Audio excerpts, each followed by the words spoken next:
मुझे दया आती है उन बच्चों पर जिनमें मेरा बच्चा भी शामिल है। मैं भी उसी समाज की पैदाइश हूँ, उसी समाज के दबाव मुझ पर भी काम करते हैं।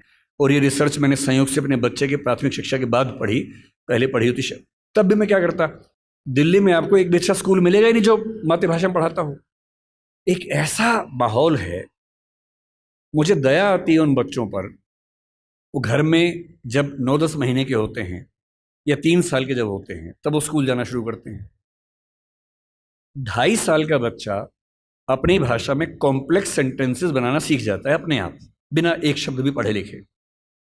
आप घरों में देखिए छोटे बच्चों को, अच्छे से वाक्य बोलेंगे। और 2.5 साल का बच्चा तो नए वाक्य बनाने लगता है, वो भी जटिल वाक्य, सरल वाक्य नहीं। उस बच्चे की इतनी गहरी पकड़ एक भाषा में हो चुकी है, एक भी दिन स्कूल नहीं गया है। और इसलिए मातृभाषा का अध्यापन जब स्कूल में होता है, टीचर को पता होता है कि बच्चे को भाषा पहले से आती है, इसे दुरुस्त करना है, सिखाना नहीं है जीरो से। और वो बच्चा बड़े अच्छे मूड से स्कूल गया, उसे मम्मी को टाटा किया, स्कूल जाके पता लगा टाटा नहीं बोलना, बाय बोलना है। उसकी दुनिया खिसक जाती है उसके पैर के नीचे से। वहां उसे पता लगता है कि भिंडी नहीं है, ये लेडी फिंगर है।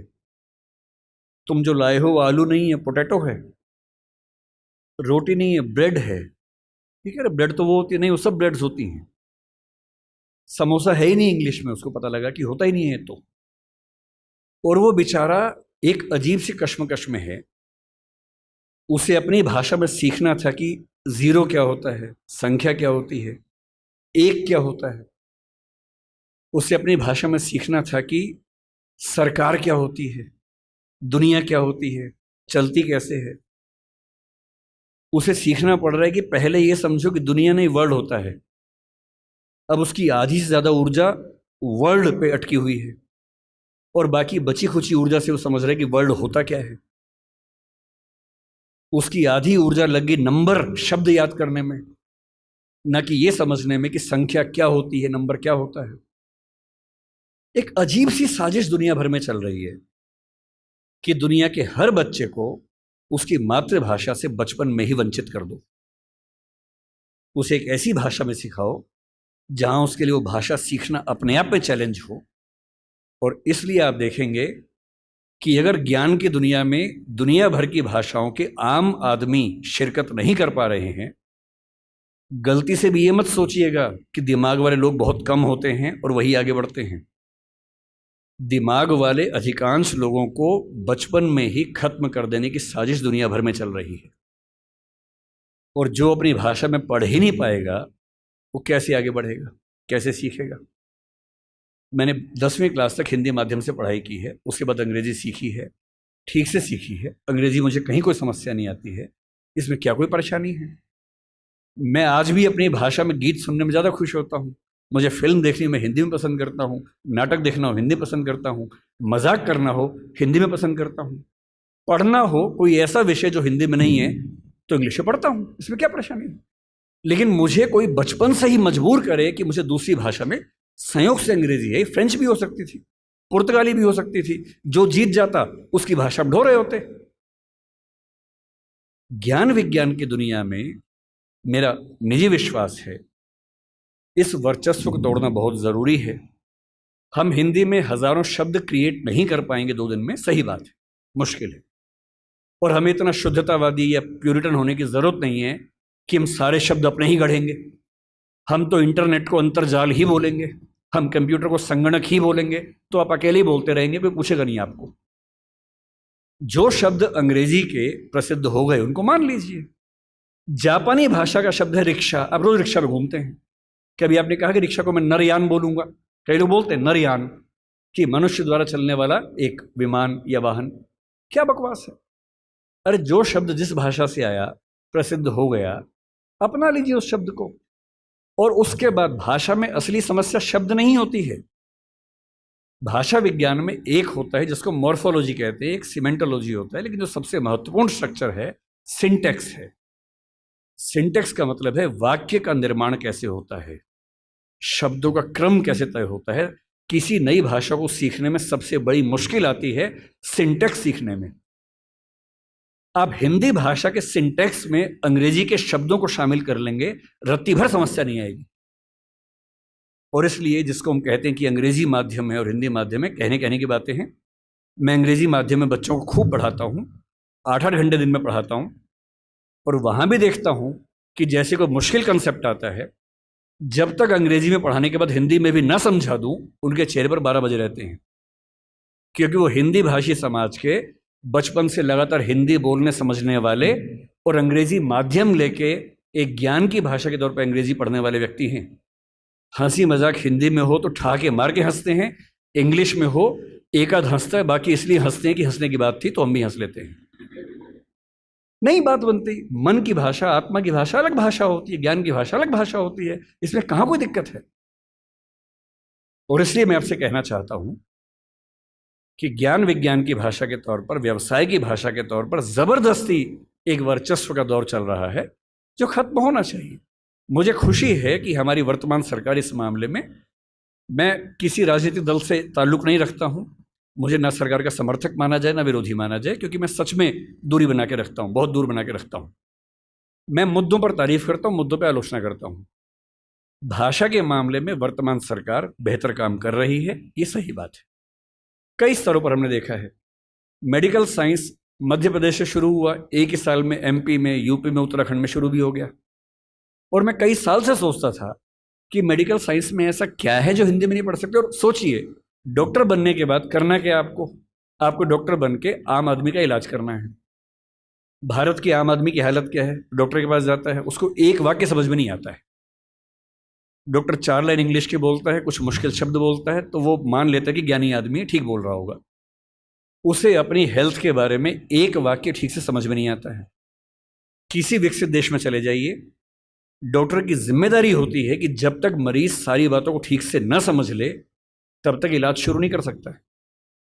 हमारे देश में भाषा का अंतर ऐसा है कि मरीज अपनी बीमारी को ठीक से कभी समझ ही नहीं पाता है।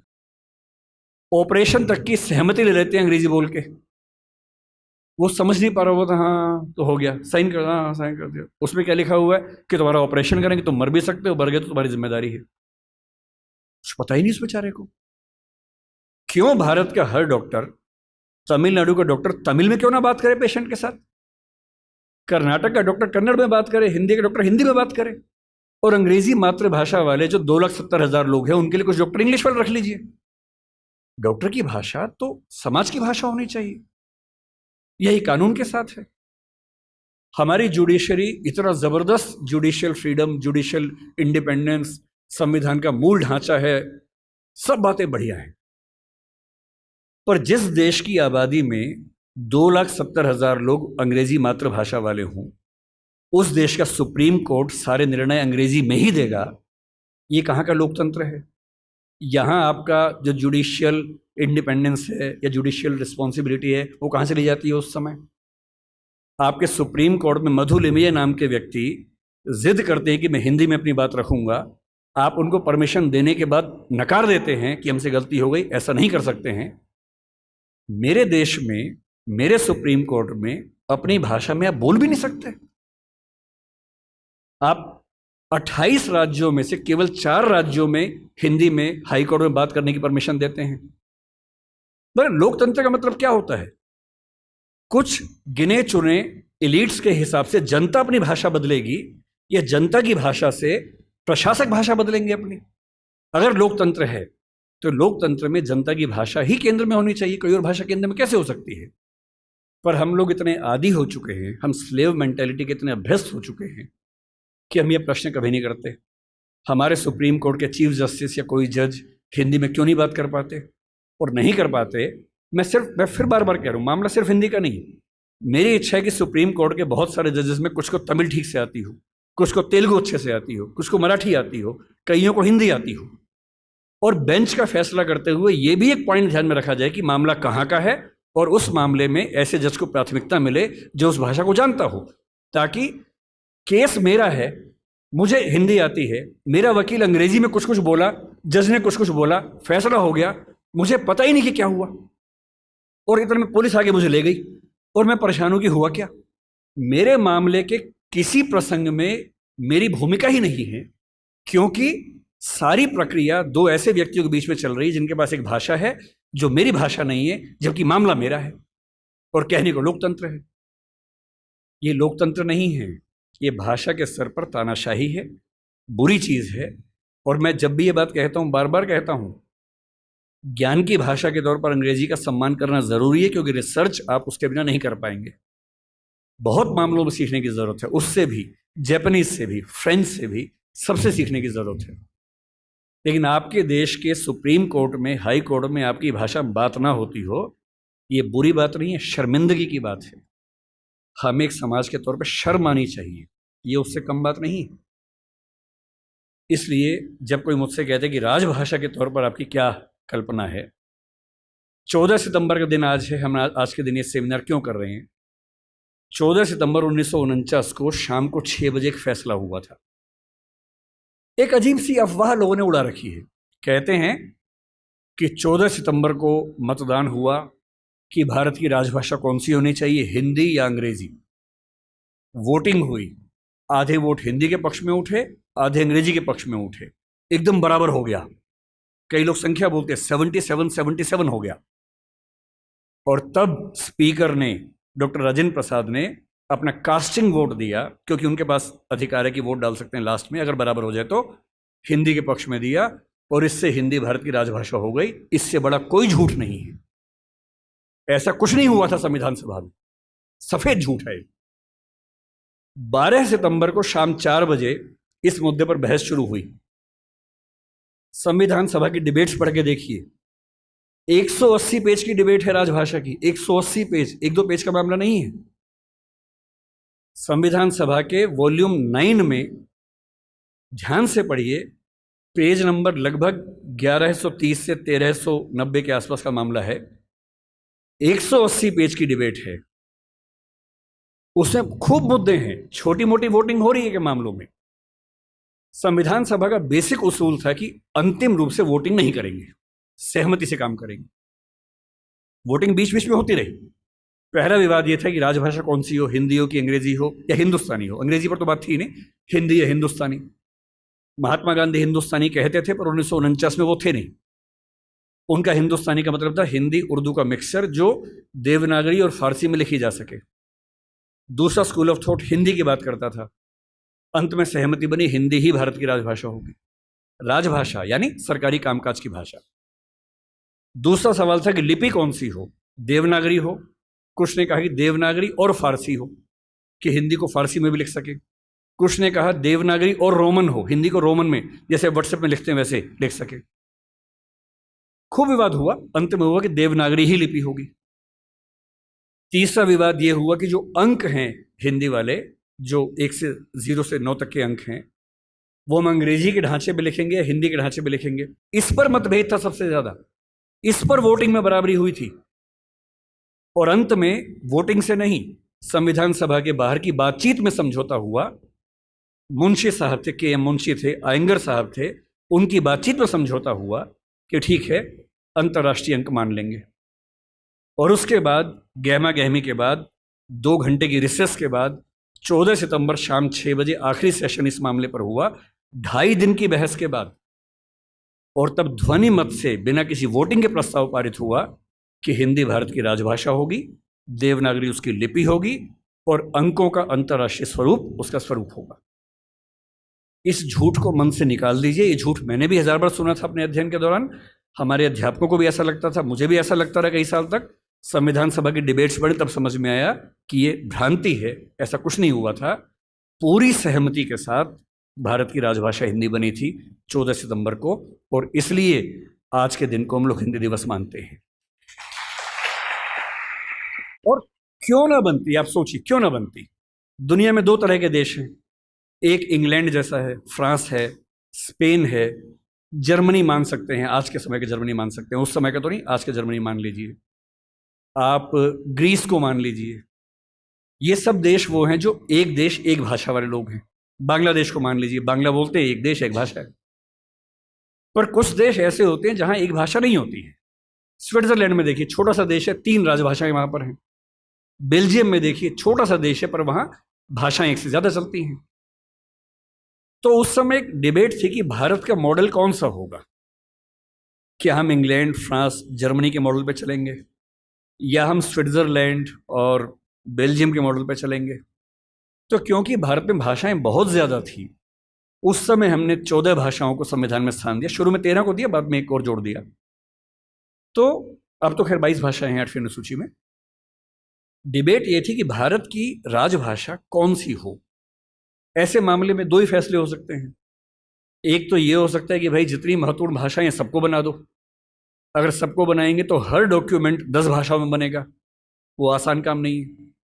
दूसरा, लोकतंत्र में क्या तरीका है, जिस भाषा को बोलने वाले समझने वाले सबसे ज्यादा हैं उसको बना दीजिए। यही सहमति बनी। स्वाधीनता संग्राम में हिंदी को राष्ट्रभाषा राजभाषा बनाने की बात किन लोगों ने की, आपने कभी गौर किया है? हिंदी को राष्ट्रभाषा बनाने के सबसे बड़े समर्थक कौन थे? महात्मा गांधी, गुजरात के थे, गुजराती आदमी। के.एम. मुंशी गुजरात के थे, पटेल गुजरात के थे, आज भी गुजरात के दो लोग लगे हुए हैं। हिंदी को भारत की राष्ट्रभाषा बनाने की जो बात आई है, हिंदी समाज से ही नहीं आई है। महात्मा गांधी गुजराती व्यक्ति होकर हिंदी के पक्ष में सबसे ज्यादा अड़े हुए थे। महाराष्ट्र में तिलक थे, सावरकर थे, वो मराठी की बात नहीं कर रहे, वो हिंदी की बात कर रहे थे।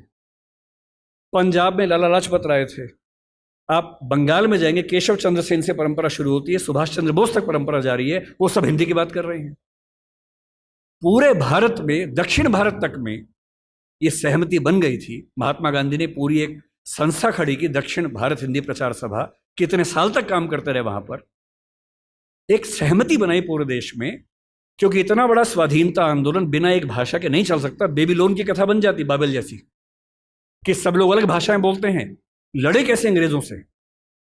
इसलिए कांग्रेस ने 1915 के आसपास से ही भाषा पे काम करना शुरू किया और ये मान लिया कि जब तक अंग्रेजी में काम करेंगे वकीलों का आंदोलन रहेगा, जनता का नहीं बनेगा। वो वकीलों का आंदोलन जनता का आंदोलन तब बना जब लोक भाषाओं में लड़ा गया, और लोक भाषाओं में सबसे बड़ी भूमिका हिंदी की रही। आज अगर कोई मुझसे पूछे कि भारत में कौन सी राजभाषा या संपर्क भाषा बन सकती है, आप डेटा देखिए, सेंसस को देखिए। हिंदी बोलने वालों की कुल संख्या पहली, दूसरी, तीसरी भाषा के तौर पर भारत में कितनी है इस समय? 69 करोड़ है 2011 के सेंसस में। 57% ऑफ पॉपुलेशन भारत की, first, second, third. First language में 43.6% है, तीनों मिला लें 57%, 69 करोड़ संख्या है। क्यों है?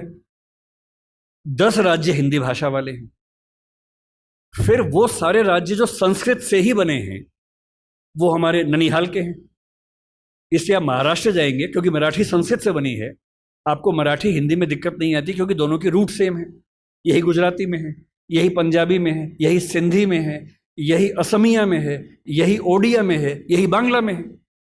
ये सातों राज्यों की भाषाएं संस्कृत के रूट से बनी हुई है, इसलिए हमारी रूट सेम होने से दिक्कत नहीं आती है। केवल दक्षिण भारत की चार भाषाएं मुख्य रूप से, और उत्तर पूर्व की, असम की आगे की भाषाएं। उत्तर पूर्व में भी आप अरुणाचल प्रदेश जाइए, हिंदी में कहीं कोई दिक्कत नहीं है। अरुणाचल प्रदेश में बड़ा आश्चर्य की बात है कि हिंदी सब बोलते हैं। अंडमान निकोबार जाइए, हिंदी सब बोलते हैं, वहां पर कहीं कोई समस्या नहीं। हैदराबाद में हैदराबादी हिंदी चलती है। मुंबई मराठी क्षेत्र होकर हिंदी का गढ़ बना हुआ है। और जो दक्षिण के 4 राज्य हैं उनमें भी, क्योंकि 10वीं क्लास तक हिंदी आमतौर पर स्कूल में पढ़ाई जाती है, तमिलनाडु में कुछ गांवों को छोड़ देंगे, मैं पूरा भारत ठीक से घुमा हुआ है, और मुझे आज तक हिंदी से काम चलाने में दिक्कत नहीं आई। 69 करोड़ की आबादी, 121 करोड़ में से आज 145 करोड़ हैं। ये संख्या मिनिमम आप मान के चलिए कि 75 करोड़ के आसपास होने वाली, 80 करोड़ होने वाली है। इस 69 करोड़, अगर मैं 2011 की बात मान लूं, तो तुलना में कौन है? नंबर 2 पर कौन आता है? बांग्ला। हिंदी में कितना है? 57% है।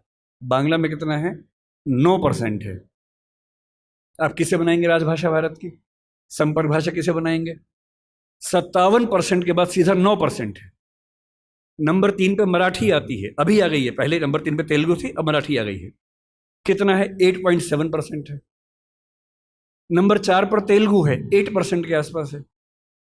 यानी एक भाषा बोलने वाले 57% हैं, नंबर 2 वाले 9, 8.7, 8, 6, 4, 3। क्या लोकतांत्रिक तरीके से कोई कंपटीशन बनता है किसी तरह का? और संपर्क भाषा संविधान लिखे या ना लिखे, संविधान में लिखा भी नहीं है। संविधान में कहीं नहीं लिखा कि भारत की संपर्क भाषा कौन सी है, ना लिखा है भारत की राष्ट्रभाषा कौन सी है, केवल लिखे भारत की राजभाषा कौन सी है। 14 सितंबर को हुआ था, उस समय आर्टिकल 301 था, लेकिन जब संविधान फाइनल हुआ तो आर्टिकल 343 से 351 तक का हिस्सा जो अंतिम प्रारूप संविधान का बना उसमें राजभाषा का है, भाग 17 है, जो प्रारूप में भाग 14 था। इसलिए हमें डरने की जरूरत नहीं है। हम स्वाभाविक तौर पर भारत के भाषा के डेमोग्राफी के नक्शे में सबसे बुलंद आवाज हैं, तो हमारी आवाज की पहचान होनी चाहिए। हमें खौफ किस बात का होना चाहिए? क्यों मिरांडा बनने की जरूरत है भाई? अपने धौस में रहिए, आत्मविश्वास से भर के रहिए।